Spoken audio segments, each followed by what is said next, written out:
El día miércoles hablamos que hay puertas que solo Dios puede abrir. ¿Cuántos vinieron el miércoles? Levántenme su mano. El miércoles hablamos de que hay puertas que solo Dios puede abrir. No todas las puertas usted las puede abrir. Hay puertas que solamente en la potestad de Dios está abrirla. Y ahí es donde se generan ciertos conflictos en nuestro cristianismo. Es decir, los cristianos queremos constantemente que Dios nos abra puertas. El problema de nosotros es que queremos salir de un lugar y estamos en plena crisis y le decimos a Dios, abrinos puertas. Estamos sin trabajo y queremos que Dios nos abra puertas de trabajo, en vez de pedirle al Señor que nos dé sabiduría para aprender lo que tenemos que aprender, porque es ahí cuando Dios va a abrir la puerta de trabajo. Entonces dijimos que hay puertas que solo Dios puede abrir, que solo Dios es quien determina cuándo, cómo y dónde se va a abrir la puerta. Ahora nosotros solamente tenemos que saber esperar. Ese es otro de los conflictos que tenemos el cristiano, el ser humano, no saber esperar. Queremos que el Señor nos abra la puerta ya. Y si Dios no abre la puerta ya, nos ofendemos, nos enojamos, nos vamos a otra iglesia donde el pastor nos diga, hay una puerta abierta. Nos enojamos, queremos las puertas abiertas y las queremos ya. Ahora, solo Dios es quien determina cuándo, cómo y dónde esa puerta se va a abrir. Ahora, hay puertas que yo abro, hay puertas que Dios abre. Y las puertas que Dios abre determinan un tiempo nuevo. Las puertas, cuando Dios abre una puerta, lo que Dios está determinando es que va a comenzar un tiempo nuevo en tu vida. Dios va a abrir una puerta cuando usted finalice su proceso, cuando usted diga, ya aprendí, ya sé lo que, ya aprendí lo que tengo que aprender. Entonces cuando Dios vea que usted ya aprendió, Dios te va a abrir una puerta. Dice la palabra, y es la que estudiamos el miércoles, he visto tu poca fuerza, pero no has negado mi nombre. Es decir, una iglesia que aunque no tenía fuerza, no dejó de pelear su batalla como tenía que pelearla, como cantábamos recién. Una iglesia que aunque no tenía fuerza, no tenía ánimo, la iglesia no negó la palabra, no dejó de aferrarse a la cruz de Cristo. Entonces cuando Dios ve que usted aprendió el proceso, cuando Dios ve que usted ya aprendió de la crisis, entonces Dios dice, ahora sí te voy a abrir una puerta. Y lo interesante de esta puerta es que nadie la puede cerrar. Es decir, que si Dios abre una puerta que nadie puede cerrar, también hay puertas que yo las puedo abrir o Dios las puede abrir y alguien sí las puede cerrar. Es interesante ese concepto.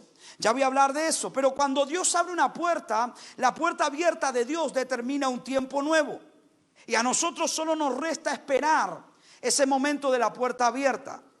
Di el ejemplo de los intercesores aquella mañana cuando veníamos a orar de 6 de la mañana un grupo y a las 7 de la tarde otro grupo, que los intercesores se le quedó dormido el pastor, Dios santo, y los intercesores en vez de irse a la casa se quedaron ahí en la vereda a orar. Y eso fue lo que hablamos el miércoles pasado. Cuando uno sabe esperar que Dios abra la puerta, entonces Dios abrirá la puerta y van a suceder cosas extraordinarias. Una de esas cosas es que Dios le pone final a un tiempo para darle apertura a un nuevo tiempo. Nosotros solo tenemos que aprender a esperar el momento, haciendo lo que nos corresponde hacer como cristianos.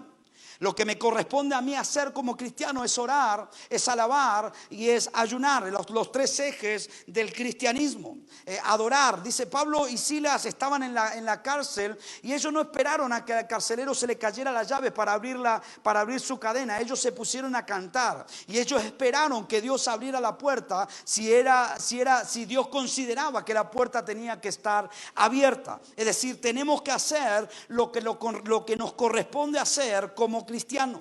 Ahora, hay una escena en los evangelios que tiene a Jesús como protagonista. Bueno, todos los evangelios tienen a Jesús como protagonista, pero me llama la atención esta historia y es cuando Jesús lee la Biblia delante de toda la iglesia, delante de todo el auditorio. Dice la palabra que Jesús agarró el pergamino, agarró las escrituras y agarró el libro de Isaías. El libro de Isaías. Antiguamente en las sinagogas, voy a tratar de explicarlo, a ver si me puedo explicar, pero en la sinagoga estaban todos los rollos, estaba el Génesis, estaba el Éxodo, todos los libros de la Biblia estaban en rollos. Entonces cuando me llama la atención que cuando Jesús se levanta a dar la palabra, lo primero que Jesús va es al libro de Isaías. Él sabía que estaba agarrando el libro de Isaías. Jesús ya estaba generando cierta polémica dentro de la sinagoga y dice la palabra que Jesús, agarrando el libro de Isaías, lee la palabra donde dice: el Espíritu de Dios está sobre mí por cuanto me ha ungido. ¿Se acuerdan de esa palabra? El Espíritu de Dios está sobre mí por cuanto me ha ungido para dar buenas nuevas a los pobres, para vendar a los quebrados y bla, bla, bla, bla. Y termina la lectura, finaliza su lectura enrollando el libro, pero mirando, y yo me lo quiero imaginar así a Jesús, mirando a los ojos, mirando a los sacerdotes a los ojos, a todo el auditorio, mirándolos uno por uno, diciéndoles: hoy se ha cumplido esta escritura. Jesús está leyendo el libro de Isaías en la sinagoga. Es decir, Jesús intencionalmente fue a provocar. Él le tenía que abrir una puerta. Jesús tuvo que provocar que esa puerta se abriera. Pero me llama la atención que Jesús agarra ese libro y dice: hoy se ha cumplido esta escritura. Cuando Jesús lee la porción de la Biblia en el libro de Isaías, Jesús tenía 30 años. 30 años tenía Cristo. Pero capítulos atrás de este libro, cuando Jesús lee Isaías, capítulos atrás dice que Jesús, siendo un niño de 12 años, ya discutía la palabra con sabios. Ya a él le gustaba estar entre los que lideraban la sinagoga. Es decir, que Jesús con 12 años ya conocía la Biblia. Jesús con 12 años ya sabía quién era. Jesús con 12 años, él sabía de la promesa que había en él. Sin embargo, el cumplimiento de esa promesa fue 18 años más tarde. ¿Está aquí? 18 años más tarde fue el cumplimiento de esa promesa. Y él dijo: hoy se ha cumplido esta palabra. Es decir, Jesús ya sabía quién era a los 12 años. Jesús ya sabía a qué había venido al mundo a los 12 años. Él ya discutía palabra a los 12 años. No discutía con cualquiera, él discutía con sabios. Y discutir, la palabra discutir es intercambiar información. No es esa discusión que tenemos nosotros los de barrio, que nos gritamos y nos acordamos del tío, la tía, la abuela, la madre. No, Jesús discutía, intercambiaba información con los sabios. Mire, ningún sabio va a perder 2 minutos con necios. Es decir, que si los sabios hablaban con Jesús es porque había sabiduría en nuestro Señor Jesús. Jesús sabía quién era, pero para que se cumpliera lo que estaba escrito de él, pasaron 18 años para que Dios abriera la puerta. Y cuando Dios abrió la puerta, entonces comenzó su ministerio. Si por Jesús hubiera sido, yo leo la palabra y me doy cuenta que si por Jesús hubiera sido, él hubiera empezado a los 12 años a ser el niño predicador. Se hubiese hecho famoso por ser un niño que predicaba con sabiduría. Si hubiera sido por Jesús, Jesús a los 12 años hubiera empezado su ministerio. Jesús era un hombre con las mismas debilidades nuestras, con las mismas vulnerabilidades nuestras impaciencias, nuestras ansiedades. Luchó con él mismo, necesitó padres que lo calmaran. Jesús a los 12 años quería arrancar con su ministerio, pero no era el momento. Decirle al que tenés al lado: no es el momento. Vamos, dígaselo, actívese por favor. No es el momento. Ahora, Dios no abrió la puerta antes, sino cuando Jesús ya estaba listo para el nuevo tiempo. Dios no le abrió la puerta, aunque Jesús era sabio, aunque Dios podía respaldar al niño predicador, aunque Dios podía hacer milagros con Jesús. Dios no le abrió la puerta hasta que Jesús estuviera listo para el nuevo tiempo. Ahora oiga esto: las puertas Dios no las abre solo para complacer un capricho tuyo. Las puertas Dios no las va a abrir porque usted esté llorando 3 horas delante de él diciendo: abrime puerta, abrime. No. Dios no abre las puertas solo para complacer su capricho. Dios va a abrir puertas cuando esté listo para vivir un tiempo nuevo. Jesús esperó 18 años. Mire qué interesante, 18 años. Y hoy en día un cristiano promedio no puede esperar 1 año que el cumplimiento de una promesa, porque se ofende, porque se enoja. Mire, hay muchos que pierden el cumplimiento de la palabra. Dios no les abre la puerta solo por su mal genio. ¿Conoce alguno de esos? No mira a nadie, pero ¿conoce alguno de esos? Dios no le abre puerta porque tienen un genio del demonio. Quieren todo ya, y si no les salen las cosas ya, entonces abandonan la fe. Usted no puede darle órdenes a Dios. ¿Hay alguien aquí? Usted no puede darle órdenes a Dios. Por más fe que usted tenga, las puertas no se abren porque usted le dé una orden a la fe. La fe es sobrenatural y se mueve no por orden, sino por las leyes propias que el reino de los cielos ya estableció. Puertas que Dios abre. Pero también dijimos que hay otras puertas que las abrimos nosotros. Y esas son las puertas de nuestras victorias. De esto quiero hablar en esta mañana. Hablamos de que hay puertas que Dios abre, pero también hay puertas que usted y yo podemos abrir. Y esas son las puertas de nuestra victoria. Ahora, no es una puerta, son muchas puertas. Hay puertas que Dios no nos abrirá, sino que te va a poner delante de ella para que tu fe las abra. Hay puertas que Dios no, hay batallas que usted dice, Señor, líbrame. No, el Señor te está diciendo, yo te puse delante de la puerta de la victoria, solo tienes que abrirla. Pero usted dice, no, es que el Señor me tiene. No, el Señor ya te dio la llave. El Señor ya te puso delante de las puertas, solo tienes que abrirla. Alguien diga amén a eso. Dios abrirá. Si Dios abriera todas las puertas, ¿por qué entonces le dio llave a Pedro? Dice la palabra Mateo que le dio ya las llaves del reino. No le dio la llave, le dio las llaves del reino. Hay muchas llaves. Y si hay muchas llaves, entonces hay muchas puertas.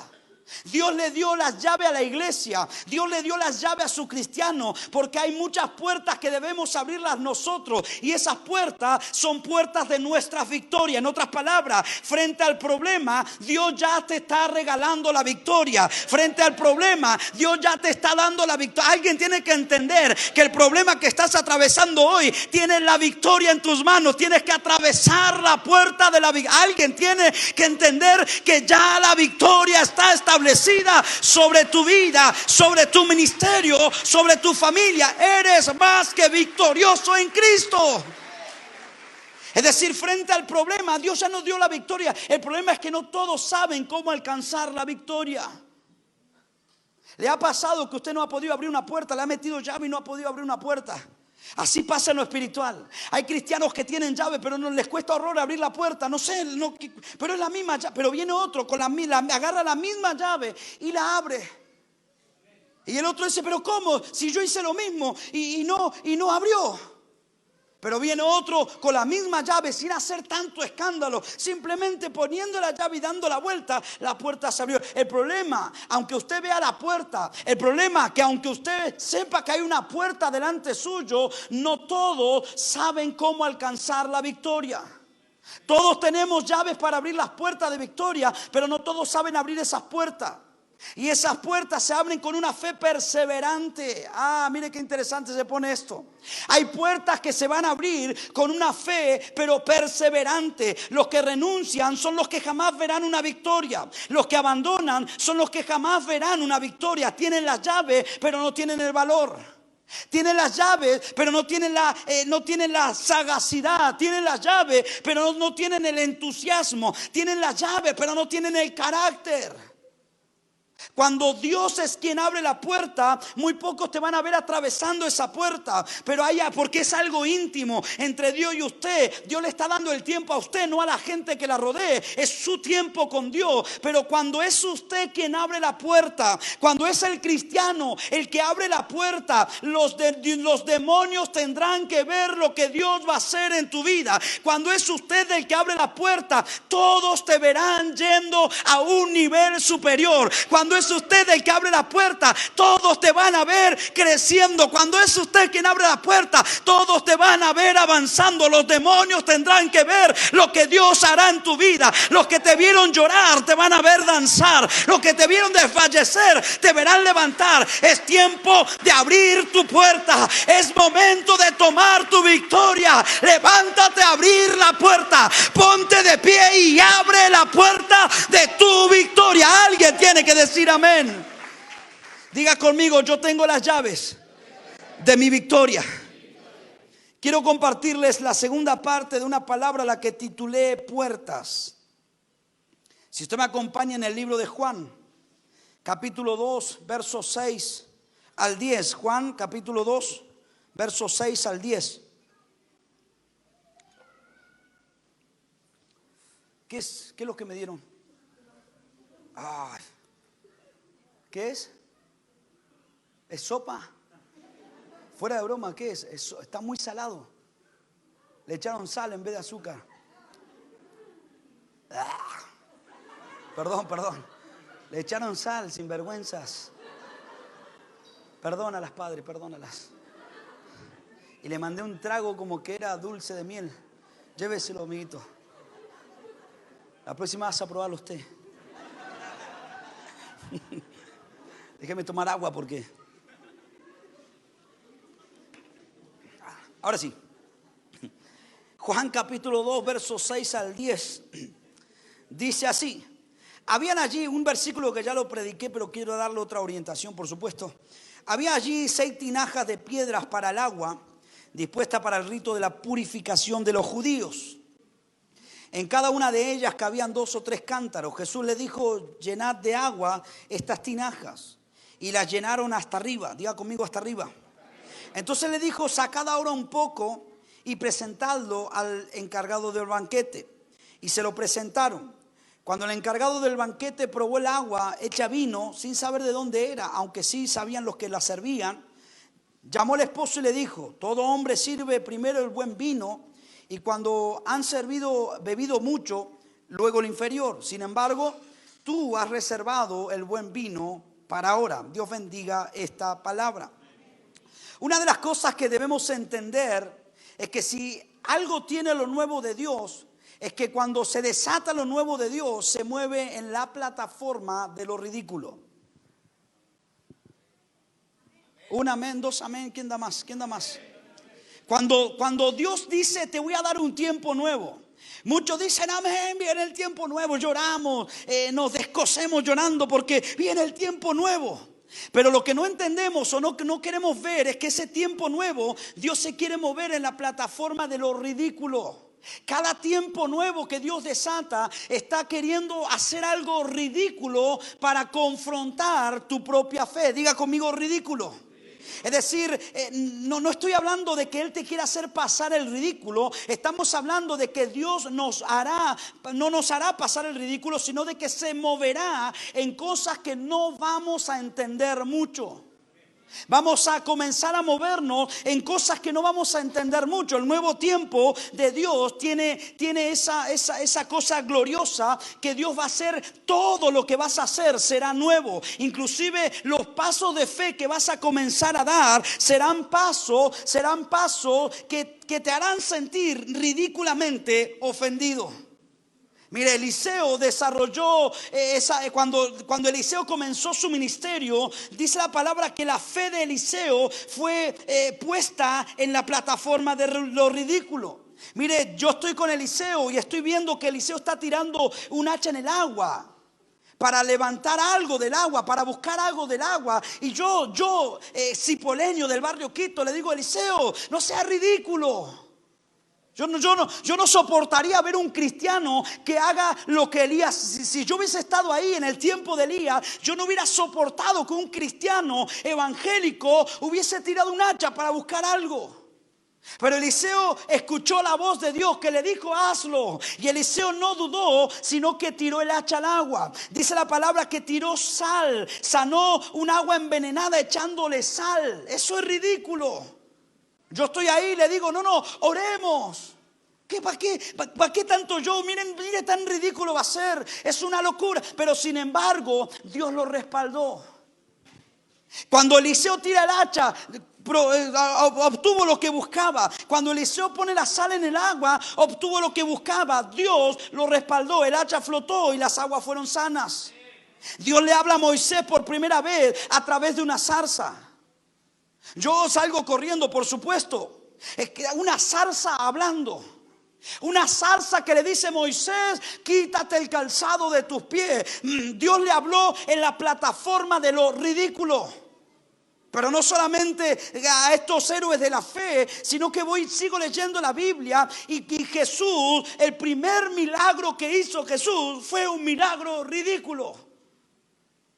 Él convierte el agua en vino. Él vino a salvar al mundo y el primer milagro fue convertir el agua en vino. Yo que estoy de alguna manera metido en las redes sociales, yo le digo: Jesús, no, esto no es para grabar, Jesús. Grabemos algo que la gente quede impactada. Estire la pata de alguien, yo lo grabo, Jesús. Póngale pelo al pelado, yo lo grabo, Jesús. Pero Jesús dice: no, voy a convertir el agua en vino.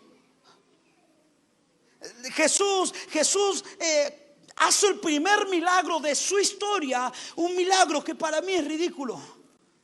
Dice la palabra que María, en plena fiesta, se da cuenta que el vino terminó y desesperada sale a buscarle ayuda a Jesús. María, como organizadora de esa fiesta, se le fueron los números y María no calculó lo que iban a tomar. Es decir, ellos no sabían que tal vez eran 25 los que estaban ahí. Tomaron hasta el agua del inodoro esta gente.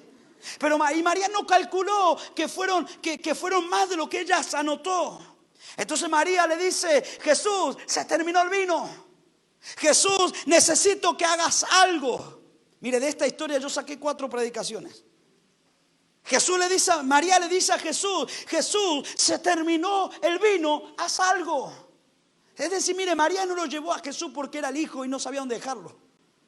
María llevó a Jesús porque sabía que iba a usarlo a Jesús.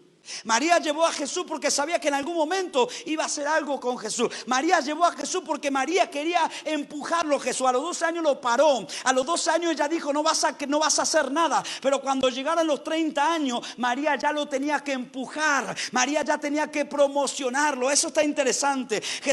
María le dice a Jesús: Jesús, se terminó el vino, haz algo.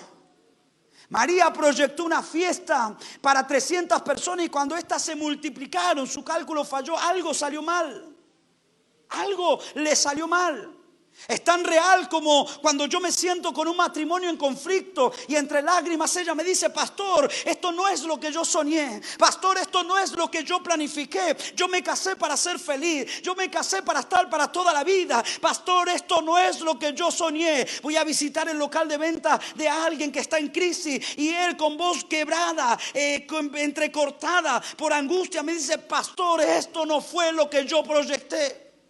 Puedo contarle cantidad de historias que tengo en la oficina. Muchos son los que calcularon tener la casa y pasaron los años y siguen alquilando. Muchos son los que calcularon que a los 40, que a los 50 años iban a estar en cierto nivel, pero se ven hoy con 40, con 50, con 60, no pudiendo salir del lugar. Alguien calculó un buen matrimonio y a mitad de camino algo salió mal. Alguien que calculó un exitoso ministerio y a mitad de camino algo le salió mal. Me llama un amigo pastor hace algunos meses atrás y me dice: pastor, cerré mi iglesia. Ya no sé qué hacer. De estar creciendo, ya no sé qué hacer. Cerré la iglesia. Me llama otro pastor para invitarme a predicar sin yo conocerlo y me dice: pastor, cerré mi iglesia. Pastor, yo era la iglesia del avivamiento. Pastor, hoy tengo cierta cantidad de gente y estoy a punto de cerrar la iglesia. Algo salió mal. Ese momento donde se confronta lo que soñamos contra lo que estamos viviendo. Yo no soñé esto, yo no anhelé esto, yo no quería esto. Esto no fue lo que yo planifiqué. Mi amor era real, para toda la vida era real. Yo no soñé esto. María supo rápidamente a quién recurrir. María utilizó las llaves de su fe para abrir la puerta de la victoria y no ser avergonzada. María pudo haberse arruinado la carrera en ese momento. María pudo haberse arruinado la historia en ese momento. Por eso María llevó a Cristo, porque María dijo: para algo me va a servir, en algo me va a ayudar. Entonces cuando María se vio acorralada por un problema, María utilizó las llaves que ella tenía y era la llave de la fe, era la llave que era el mismo Cristo. Ella utilizó la llave de su fe y le dijo: haz algo. Es decir, ella sabía que Jesús podía hacer algo, o ir a comprar al negocio a la vuelta o convertir el agua en vino, pero algo él podía hacer. María utilizó las llaves de su fe para abrir la puerta de su victoria y no ser avergonzada. En otras palabras, cuando las cosas se acaban antes de tiempo, tienes que entender que el recurso lo tienes solamente en Cristo Jesús. Él es la puerta de tu victoria.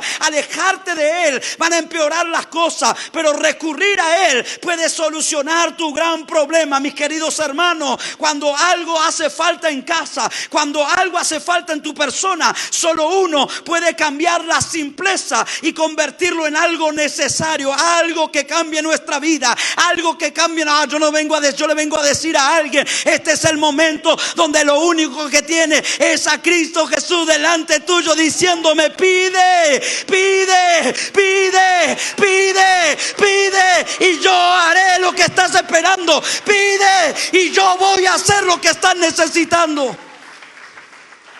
El agua dejó de ser agua para convertirse en vino.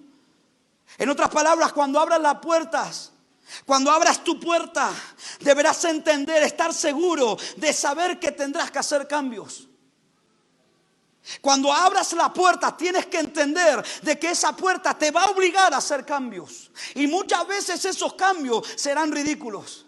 ¿Hay alguien aquí? Muchas veces esos cambios serán ridículos. Oiga, lo poderoso de este milagro no es que el agua se convirtió en vino, sino que el vino nunca más volvió a ser agua. Es decir, no era el vino de la Cenicienta que después de las 12 de la noche volvía a ser agua. Este vino siguió siendo vino. En otras palabras, cuando Jesús hace algo, lo va a hacer para siempre. No, usted no está aquí. Le estoy diciendo que cuando Jesús hace algo, por lo menos el Cristo que yo predico, y no me cansaré de predicar, este Cristo, cuando Él hace algo, lo hace para siempre. Él no hace algo para probar a ver qué onda. No, Él no hace algo para ver si sale bien y bueno, si sale bien seguimos. No, Él cuando hace algo, lo hace perfecto y lo hace para siempre. Alguien se tiene que alegrar porque lo que Dios empezó a hacer, lo que Dios decidió hacer con tu vida, lo va a continuar haciendo. No importa lo que viva, no importa lo que atraviese, Dios va a terminar lo que Él decidió empezar con tu vida. Alguien diga amén a eso. Cuando Él hace algo, lo hace para siempre. Cuando Jesús te cambia, no volverás a ser el mismo. Podrás caer, podrás fallar, pero Dios cambió la vieja naturaleza por una nueva. Mire, yo soy hijo de pastores o copastores de una iglesia. Yo crecí en el evangelio, pero por cosas de mi familia, mi padre que se separan, mi papá que cae en adulterio, mi hermana que fallece, mi mamá que por un tiempo estuvo descolocada de su realidad. Todo eso nos llevó a mis hermanos, a mis hermanas y a mí a apartarnos de la iglesia. Yo conocía a Dios, yo tenía que orar. En casa se nos obligaba a orar. De las 3 a las 4 de la tarde todas teníamos que estar en nuestra habitación orando. Ese era mi viejo, mi papá. Mi papá era, y abría la puerta y miraba a ver si estabas orando. Nada de que me pongo a dormir, nada de que me pongo a jugar a la payana, nada de eso. ¿Se acuerdan de la payana? Nada de eso. Mi papá entraba a la pieza y te tenía que ver orando. Y si no estabas orando, te avergonzaba en la reunión de la iglesia. Literalmente te avergonzaban. Era una iglesia de esas bien diabólicas, que otro día les contaré.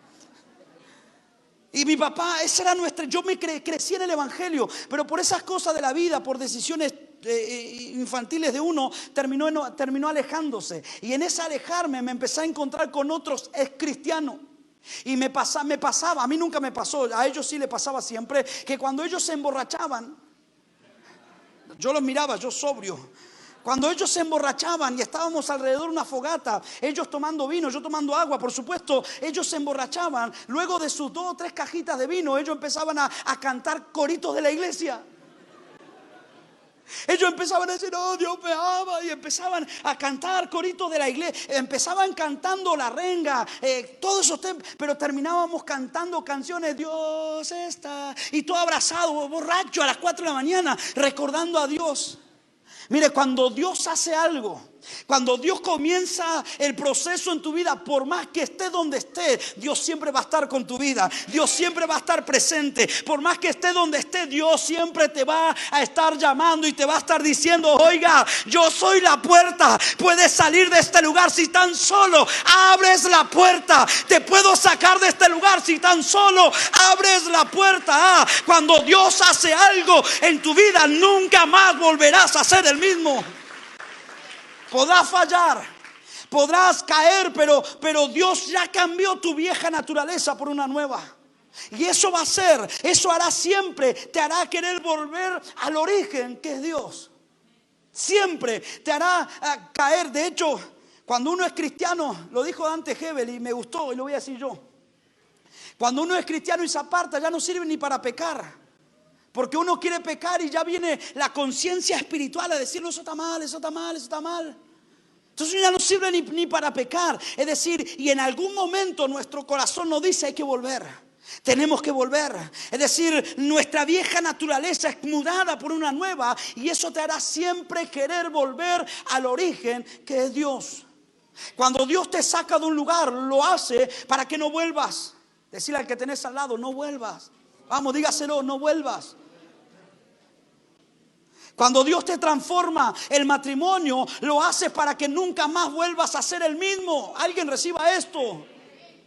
El único que puede sacarte de ese lugar es Cristo. Y lo único que tienes que hacer es abrir la puerta. Alguien tiene que abrir la puerta de su victoria en esta mañana. En esta mañana no te vas a ir de este lugar sin haber abierto la puerta de tu victoria. Pastor, estoy enfermo, tienes que abrir la puerta de tu victoria. Pastor, es que ya no puedo más, tienes que abrir la puerta de tu victoria. ¿Y cómo yo abro, pastor, la puerta de la victoria? Diciéndole: Señor, se acabaron mi fuerza, haz algo, se acabaron mi ganas, haz algo, Señor, ya no sé qué hacer, ven y haz algo. Alguien tiene que estar aquí, por favor.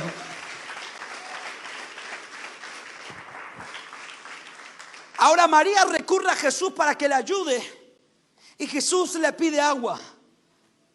María le dice: Jesús, hace algo. Yo no sé qué esperaba María. Yo quiero suponer que María estaba esperando que produjera un milagro. No sabía cómo, pero que un milagro hiciera. Entonces Jesús llama al sirviente y le pide agua.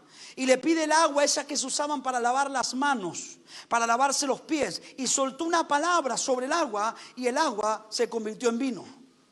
Es interesante esto, porque Jesús... Seguramente María lo vio hacer milagros antes de sus 30 años. Por eso María estaba segura de que Jesús podía convertir el agua en vino. O podía hacer un milagro con que apareciera vino. Porque seguramente entre los 12 y a los 30 Jesús algo de eso hizo que nosotros no sabemos. Pero María le dice: haz algo, Jesús, me quedé sin vino, me van a matar, me quedo sin plata para darte el empujón en tu ministerio. Jesús, haz algo. Dice la palabra que habían allí 6 tinajas de piedras para el agua, dispuestas para el rito de la purificación de los judíos. Como pasa la hora. Jesús no pidió agua fresca.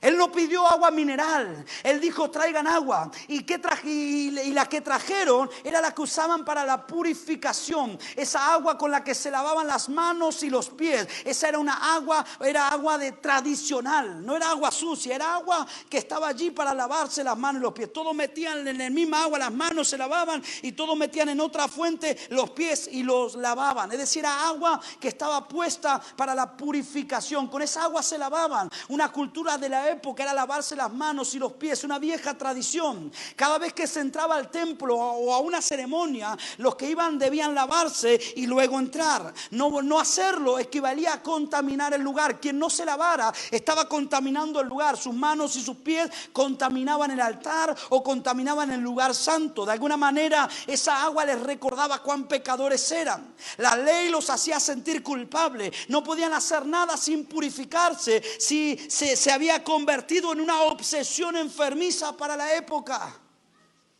Jesús ya confronta a la iglesia diciéndole: se ha cumplido, va a confrontar, todavía no nos confronta, pero va a confrontar a la iglesia diciéndole: aquí se cumple la palabra. Pero no solamente confronta a los religiosos, sino que en esta historia ya comenzó a confrontar a los religiosos de la época. Esta cultura se había hecho enfermiza. No puedes entrar si no te lavas. Si estás sucio no puedes pisar el altar. Una obsesión enfermiza para la época. Estoy charlando con el Espíritu y le pregunto: ¿por qué esa agua? Y él me responde: es que el milagro no era el vino, sino que aceptaran que yo rompa una tradición religiosa.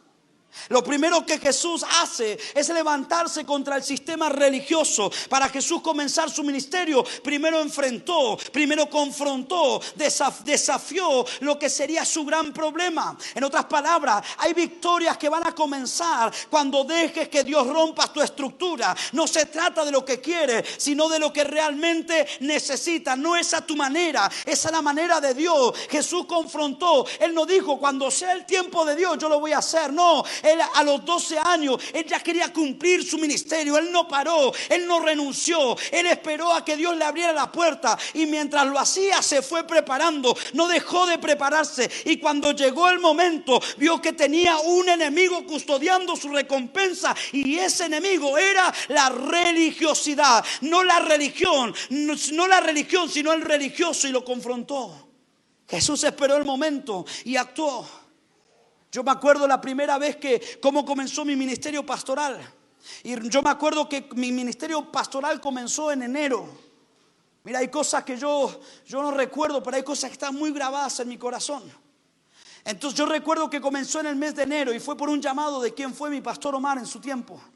Y mi pastor Omar me fue sincero y me dijo: mira, Jesús, no tengo predicadores, todos se me fueron de vacaciones. No tengo quien predique. ¿Te animás a predicar? Y yo dije: amén. Yo voy a predicar. ¿Qué quiere que hable? Lo que vos quieras. Y me acuerdo que esa mañana, un domingo por la mañana, fuimos con la pastora entusiasmados y me puse a predicar. Desde ese día al día de hoy no he parado de predicar.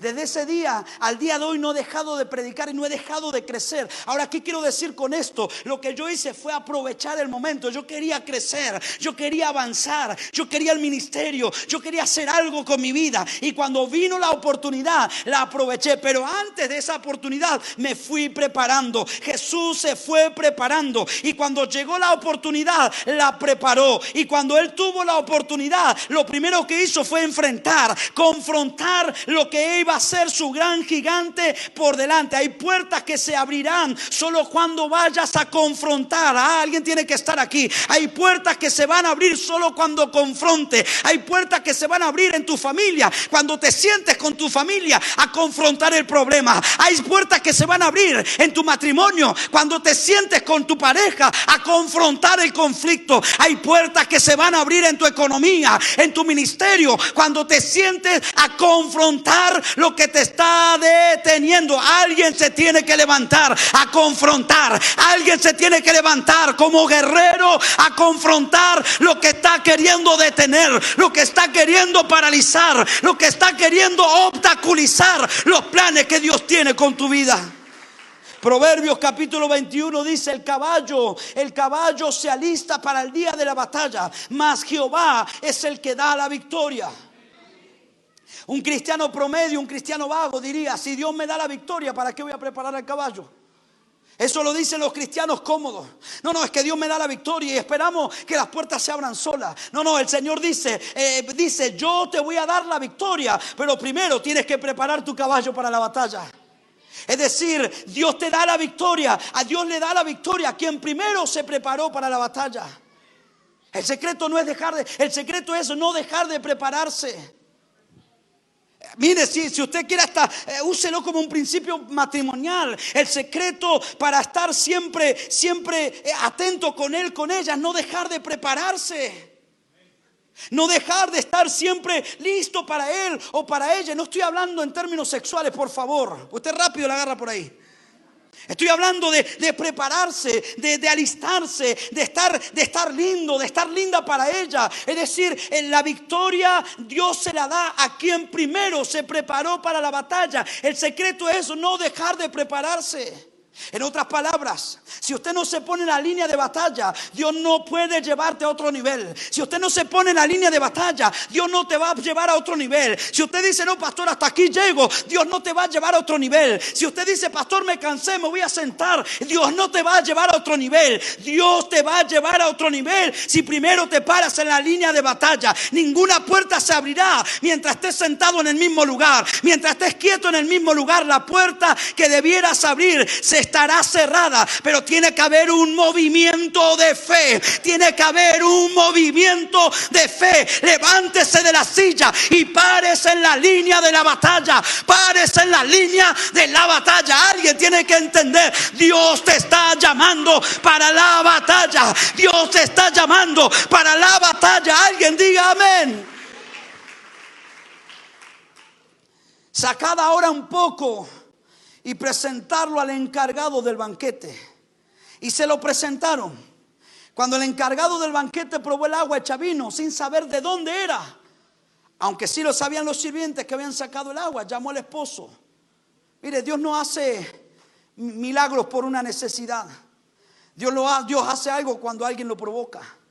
María provocó a Jesús. No fue la necesidad, fue la provocación. Haz algo. Jesús estaba en la misma fiesta. Jesús vio que María corría de un lado para otro, pero no hizo nada hasta que María le dijo: Jesús, haz algo. Jesús le dijo: ¿y qué tienes conmigo? Y María le dijo: Jesús, soy tu madre, haz algo. Oiga, que Dios esté en el lugar, en tu mismo lugar, no quiere decir que hará algo. Jesús estaba en la boda, pero no hizo algo hasta que alguien se lo pidió. Oiga, aquí lo ridículo de esta historia es que el agua no se convirtió en vino hasta que alguien salió a servirlo al jefe de mozo. Y esto está interesante, porque me llama la atención, y termino aquí, aunque tengo para 30 minutos más, pero por cuestión de horas cierro aquí. Me llama la atención de que dice la palabra que el agua no se convirtió en vino hasta que lo agarró el mozo. El agua no se convirtió en vino hasta que lo agarró el mozo. Hay milagros, escuche esto. Hay puertas que se van a abrir y hay puertas que no vas a ver nada. Hay puertas que usted le va a abrir y va a decir: pero no hay nada, yo no estoy viendo mi victoria. Que no veas la victoria no quiere decir que no estés por atravesar tu victoria. Si la puerta se abre, alguien tiene que caminarla, y cuando empieces a caminarla vas a comenzar a ver la victoria de Cristo. Jesús dice la palabra que le tráiganme en el agua, dijo Jesús. Y le traen el agua. Ahora le dice: esta misma agua, llévensela al mozo para que la pruebe. Entonces fue el mozo número 1, fue con el agua y le dice al jefe de los mozos, al jefe de los mozos: hey jefe, quiero que pruebe este vino. El mozo sabía que aquí había agua, pero este mozo no sabía que aquí había agua. Pero escuchó la palabra de este mozo que le dijo: quiero que pruebe el vino. El de la mesa 8, lo ve, aquel de pelo largo, ese me mandó a que pruebe el vino este. Y dice que el mozo le sirve agua.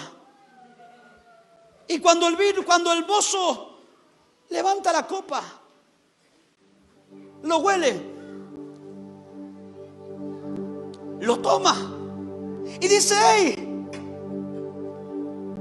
el mejor vino se reservó para lo último.